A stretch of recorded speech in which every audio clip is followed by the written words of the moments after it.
This is Marcus Schaller, and here's today's Morning Spark to help you unlock your creative problem solving potential. Today, we're going to talk about why fixing the weakest link is the fastest way to solve a complex business problem. Every part of your business is a system made up of separate but interrelated steps, and every system has a constraint, the weakest link in the chain.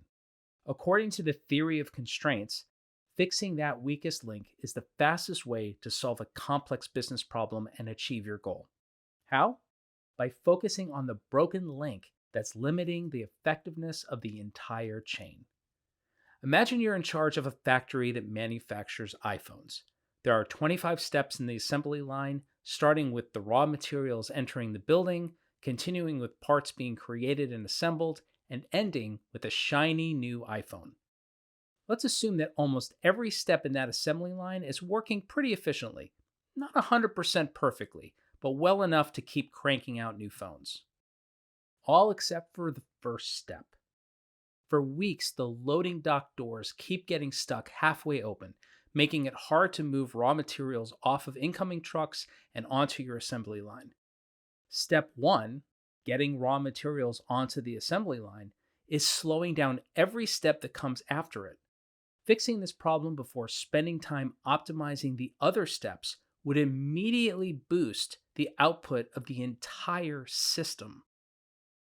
Seems like basic common sense, right?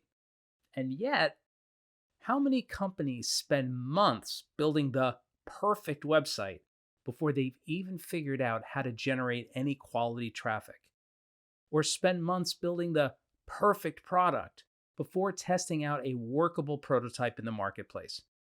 Or spend months creating the perfect long term organizational structure before they've even figured out how to attract good candidates for the roles they already have in place? None of this means that you shouldn't try to build a good website or make your product better or plan ahead for growth. Just don't spend all your time perfecting the steps that come later in the process until you're sure that the earlier steps aren't creating bottlenecks that slow down the entire system. So, what will you do today to look at business problems from a constraints perspective? Will you assess the productivity of each step in your own version of an assembly line before investing your limited time and energy solving problems that may not make much of a difference?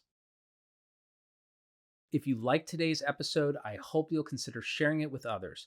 If you haven't done so already, please take a moment to subscribe to the show and leave a review. Now get out there and have an extraordinary day.